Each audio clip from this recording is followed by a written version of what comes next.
You know, maybe we should think more about what we do with our house and our yard.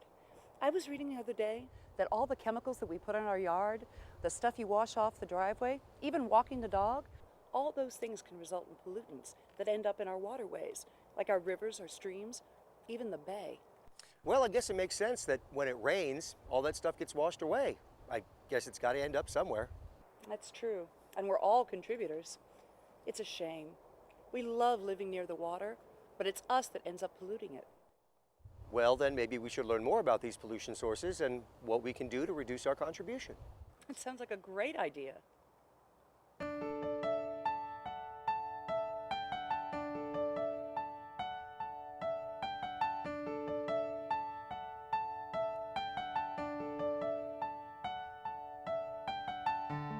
It's hard to think about Florida and not think about water. Water defines this state. The ocean, the Gulf, our bays, our thousands of rivers, lakes, and ponds. They're all a huge part of life in Florida. A chance to live, work, and play on or near water is why many of us moved here. That's why many of us stay. And water provides more than a lifestyle. In Florida, it provides livelihood. Water is crucial to our tourism, agriculture, fisheries, and many industries, all main components of Florida's economy. Florida simply wouldn't be Florida without water. That's why preventing water pollution is important to all of us. For much of the 20th century, industrial waste and sewage were main causes of water pollution. Some manufacturers routinely dumped harmful chemicals and other materials into the nearest river or lake. Cities often did the same with raw or barely treated sewage. The result was that many waterways, including sections of our own Tampa Bay, became so polluted that some could no longer support fish or other aquatic life. But by the 1970s, in large part due to the burgeoning environmental movement, public awareness about the impact of water pollution began to grow. Shifting public opinion prompted new rules and regulations, so that by the 1990s, state and federal governments had cleaned up most of the obvious pollution sources. While those actions helped greatly, the problem of water pollution has not gone away. Today, the largest source of pollution for most parts of Florida, including Tampa Bay and the rivers, lakes, and streams that drain into it, is what we call stormwater pollution. Stormwater is simply rainwater after it hits the ground. This water either soaks into the ground or it runs off, down the street into a storm drain, or across the land into a water body, such as a river, lake, or pond. Along the way, the water picks up lawn pesticides and fertilizers, dirt and debris from construction sites, tire rubber, motor oil, and other chemicals from the street, and waste from dogs, cats, and wildlife. The storm drain system is not connected to any treatment plant, so any pollutants go directly into whatever water body is downstream. The same is true for runoff that drains across the land into a water body that's not part of the storm drain system. This means the pollutants are reaching many of the same places where we like to swim, boat, and fish with our families and friends. And the pollution source doesn't have to be in the immediate area. Our rivers, lakes, and streams receive their water from a watershed. A watershed is the area over which water flows before eventually reaching a common, larger body of water, such as a bay or gulf. Pollutants initially draining into one body of water could end up affecting another body of water dozens of miles away. What's the impact of water pollution? In some cases, it's mostly aesthetic. The water may smell bad or have a strange color. But even if the pollution has no immediate impact on fish or other aquatic life, it can still diminish our enjoyment and use of the water. And many times the pollution's effect is much more severe. Chemicals can cause fish kills and endanger other animals that live near or depend on the water. Debris can clog the water's natural flow, which can cause flooding. Debris also can disrupt and sometimes change the surrounding ecosystem. Excess nutrients from fertilizers and animal waste can produce abnormal vegetation blooms, which can choke off a water body's natural plant and animal populations. In short, water pollution can ruin the very thing that makes Florida, Florida.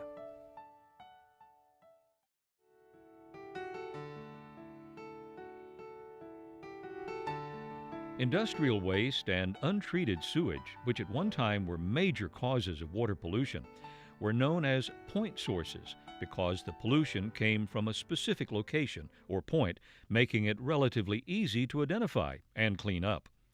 Stormwater runoff, now Florida's largest cause of water pollution, is a non-point source. This means the pollution is usually spread across a wide area, and as a result, it's much harder to clean up.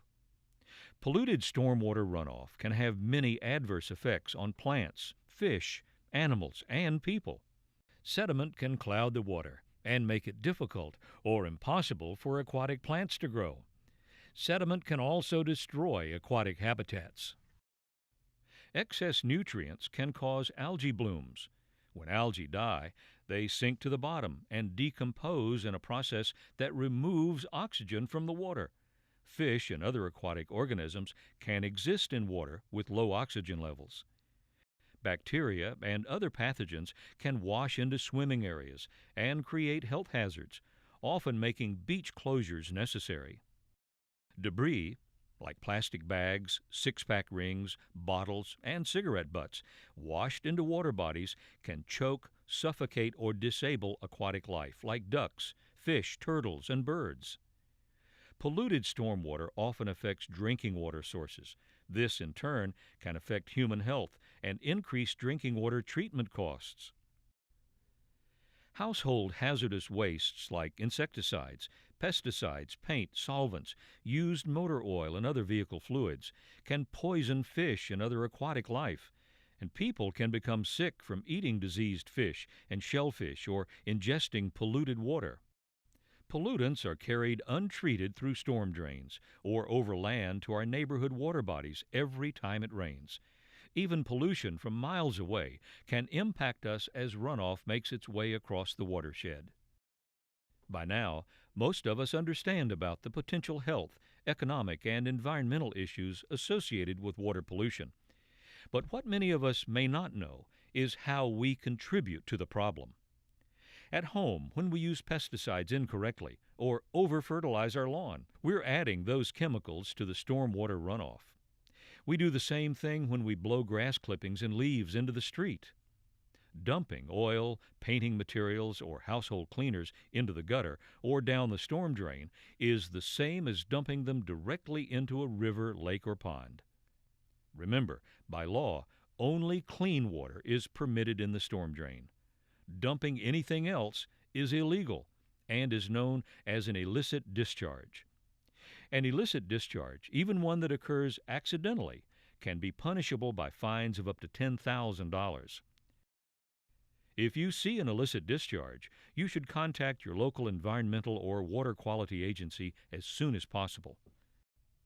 Make certain you note the location of the discharge and the approximate time and date you noticed it. Pet waste is a huge problem for stormwater runoff. 4 out of every 10 homes in the United States have a dog. These 72 million dogs produce an estimated 40,000 tons of waste every day. But surveys show that less than 40% of dog owners pick up after their pets. This waste carries pathogens and nutrients that are bad for the environment and people. We also can contribute to water pollution with some of our activities at work, like pressure washing a building with bleach, hosing down a restaurant's greasy floor mats in the parking lot, storing leaky drums or dumpsters near a ditch or pond, or washing equipment residue into a storm drain. Construction, pool maintenance, landscaping, and vehicle washing are all activities with the potential for creating pollution that can eventually enter our waterways. It's probably safe to say that most of us would never deliberately do anything to cause water pollution or harm our neighborhood lakes and ponds.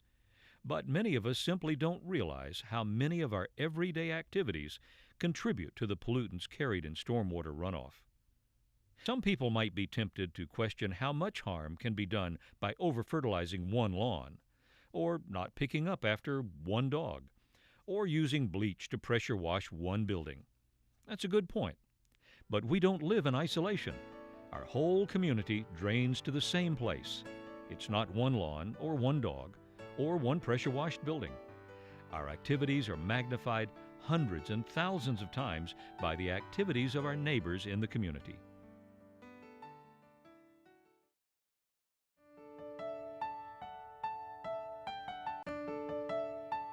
So, what can we do? As individuals, we all personally contribute to pollution, even if it's by accident. It's our responsibility to reduce our individual contributions. Now, while this may seem like one more task in our lives, a lot of what we can do is simple. To start the process of reducing pollution, we must look at our daily activities.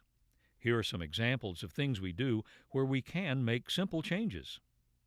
Maintain your car or truck. All that oil, grease, fluids, and gasoline can leak onto the ground and wash directly into our stormwater systems and ultimately our water bodies. Drive less. Combine errands when you drive. This also saves money, especially with the cost of gasoline these days. Cut down on fertilizers, pesticides, and herbicides. Excess fertilizers and pesticides applied to lawns and gardens wash off and pollute streams. In addition, yard clippings and leaves can wash into storm drains and contribute nutrients and organic matter to streams. Don't overwater your lawn. Consider using a soaker hose instead of a sprinkler. Use organic mulch or natural pest control methods whenever possible. Compost or mulch yard waste. Don't leave it in the street or sweep it into storm drains or streams. Replace part of your lawn with native, drought-resistant plants. You can learn about Florida-friendly landscaping where putting the right plant in the right place and reducing turf areas can reduce impacts to stormwater and reduce your lawn care time. Your County Extension Service office can be a great help for you. Pick up after your pets and keep animals out of streams. Pet waste can be a major source of bacteria and excess nutrients in local waters. When walking your pet, remember to pick up the waste and dispose of it properly. Pet waste should be flushed or deposited in the trash. Leaving pet waste on the ground increases public health risks by allowing harmful bacteria and nutrients to wash into the storm drain and eventually into local water bodies.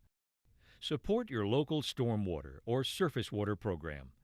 Programs to maintain a community's stormwater system, prevent flooding, and protect natural resources may cost money in the short run, but save money in the long run by preventing damages to public and private property. Take advantage of opportunities to educate yourself and your family about your local watershed. Consider volunteering for stream restoration or other community projects. There may be a local pond or stream that needs a makeover or cleanup. Maybe consider replacing some plants in common areas. Get to know your neighbors and improve your community. Recycle or properly dispose of household products that contain chemicals such as insecticides, pesticides, paint, solvents, used motor oil, and other vehicle fluids. Many local governments have locations to drop off these materials or have amnesty days. Support conservation buffer areas that slow water runoff, trap sediment, and enhance filtration within the buffer. Buffers also trap fertilizers, pesticides, pathogens, and heavy metals. And they help cut down on blowing soil in areas with strong winds. In addition, they protect wildlife from harsh weather and buildings from wind damage. At work, even in an office, we can recycle materials, properly dispose of hazardous waste, and be prepared to clean up spills. Most commercial facilities have requirements for preventing pollution. Learn what your business is doing. If your house or business has a septic tank system, There's special care needed to protect both the environment and your family. Leaking and poorly maintained septic systems release nutrients and pathogens like bacteria and viruses that can be picked up by stormwater and discharged into nearby water bodies. Pathogens can cause public health problems and environmental concerns. Inspect your system every 3 years and pump your tank as necessary every 3 to 5 years. Don't dispose of household hazardous waste in sinks or toilets. All of these activities are simple and, once implemented, easily become habits. After all, we can all make changes for the better. It benefits the community and you as an individual, and it helps us maintain our quality of life. So I guess it's pretty easy to reduce our pollution. Just give it some thought and change our habits. I can do that. I think it's worth it.